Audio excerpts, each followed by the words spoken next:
I'm Fritjof Capra.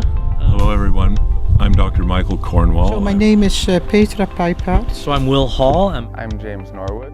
So I'm Jack Gipple. My name is Nita Gage. I'm Andy Turkington. Hi, my name is Dina Tyler. I'm Michael Guy Thompson. I'm Michelle Ann Hobart.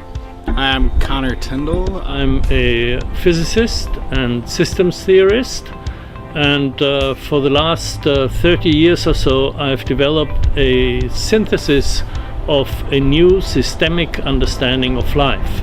An understanding in terms of relationships, in terms of patterns, connectedness, in terms of context. I'm a psychotherapist here in the San Francisco Bay Area, and I've been specializing in helping people going through periods of emotional distress now for about 35 years. And I'm a Montessori teacher from Holland. I immigrated here in 1971. And after being in the country for a couple of years, I saw the need for an alternative education. I'm a therapist and trainer, and I work with states of consciousness that get diagnosed as bipolar or schizophrenic or psychosis. I've been training as a clinical psychologist for the past 5 years. First at Sophia University, training in transpersonal psychology for 2 years, and then at the California Institute of Integral Studies, where I learned a great deal about psychoanalysis. I'm a senior clinician with Windhorse Community Services in Boulder, Colorado. Right now I work as a psychotherapist and team supervisor. I am a clinical psychologist, but mostly what I do now is lead transformative workshops with a bit of a shamanic edge to it, and also just using transformational experiences. But I originally trained with R.D. Laing in London in the 70s as a psychotherapist. I've worked in psychiatry as a psychiatric nurse and a psychotherapist for about the last 40 years. And I'm the co-founder and board member of the Bay Area Hearing Voices Network. I also co-facilitate the Voices, Visions, and Different Realities support group in San Francisco. I'm also the co-director of the Bay Area Mandala Project, a group that is working on creating alternatives in mental health. In the 1970s, I went to work with R.D. Laing in London, who at that time was famous for his unconventional ways of working with severe mental states. And I spent about 7 years working with Laing, lived in one of the household communities that he established called Portland Road, that was modeled on his original project, Kingsley Hall. I'm involved with the Gnosis Retreat Center project. I'm actually a board member. I'm also a graduate student at the California Institute of Integral Studies in the clinical psychology department. For over 3 billion years, nature has sustained life on Earth, and it has done so by creating and nurturing communities. And so community is a very essential aspect of life. A healthy living environment is an environment where communities flourish. And this is why I'm so interested in this Gnosis project, because it is a retreat in which people with extreme experiences find shelter, find refuge, and find healing through community. The community, the living community, is therapeutic and healing. I'm really glad to be part of the Gnosis Retreat Center project.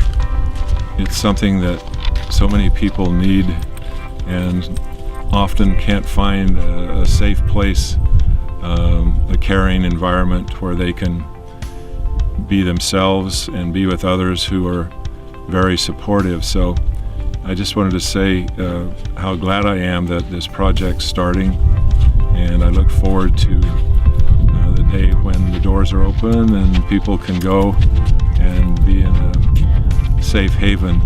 I saw a need in this society for alternative treatment. Besides being locked up, let's say on the 5150 they call it later, 5250. And I met the Gnosis people that are starting this alternative treatment. I believe in it, I want to support it, and I know we will be successful. I have also been colleagues with a number of the people who are involved with the Gnosis Retreat Center, and I feel very inspired that they are developing this project. Really solid group of people, very, very caring and loving, with also a tremendous amount of experience helping people in distress in much different and more effective ways. So we need more centers like Gnosis Retreat Center, and I encourage you to do whatever you can to support the development of the center and spread the word about it. This Retreat Center aspires to be a place that's a safe place to be when you want to come home. A safe place to be when you're feeling out of your wits, lost, confused, unsure of where to turn. We're trying to be a place where when you're not sure who to trust, this is a place where you can feel safe. And that's, I think, the magic of Gnosis Retreat Center. Humans are, we're just primates. I mean, we all think we're not primates. We're primates, you know. And primates are family. They live in tribal family constellations, and an awful lot of our kind of current disturbances in our world are the alienation and the isolation and the kind of just loneliness, the profound loneliness of our time is at the root of so many problems. And so when you create constellations of people, it's good for us primates. We need that. We need to be part of a group, right? One of the people who holds that and allows others to come and to work there and to live there and to find their way in the same manner that I was able to in the 70s. And I highly support people in getting outside of the normal constraints when you're having a hard time. When you're having an extremely hard time or a mildly hard time. I think there's very little place in the country right now where you can do that. So that's my reason for supporting Gnosis House. It's been my experience that over the years that actually the less intrusive you can be, the better it is for the person going through things. Not that one doesn't offer some kind of assistance, support, understanding, presence, as they say, but it's very hard to find that kind of non-intrusive accommodation for people who are maybe psychotic, hallucinating, or just extremely withdrawn within themselves. And it's very much needed as a place where people can go and not feel that they have to be medicated.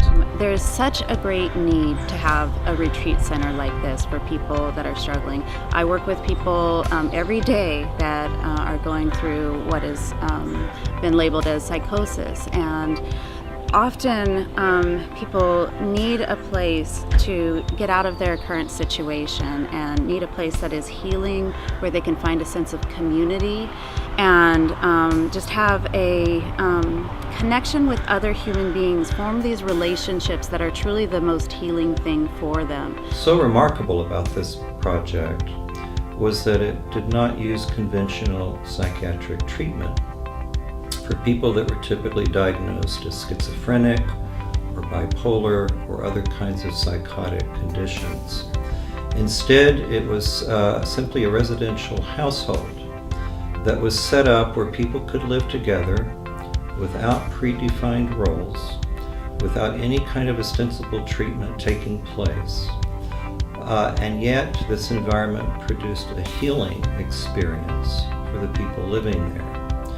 What was healing about it was the unusual intimacy that this kind of environment was able to establish, where instead of going for treatment, people were simply going to be living as best they could with other people and trying to work through all of the barriers that they had previously experienced in becoming intimate with friends and other people in their social circles. Typically, people that get diagnosed schizophrenic are homeless or live with their parents. or are institutionalized. The biggest problem they have is relating to other people without being paranoid and terrified. I just really think that houses like this are so important. It's so important to have places where people's autonomy can be respected, where what they're going through is seen as a process with meaning rather than something that needs to be suppressed, and really to have a place of community, to have a support system, to have friends. And I think that's what's really beautiful about these houses. They really provide that.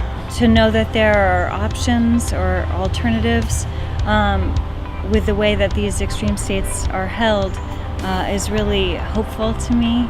And to be able to be a part of that is also a sort of a transmutation of my experience into something in a way of being of service. And so I'm really grateful to be a part of this project.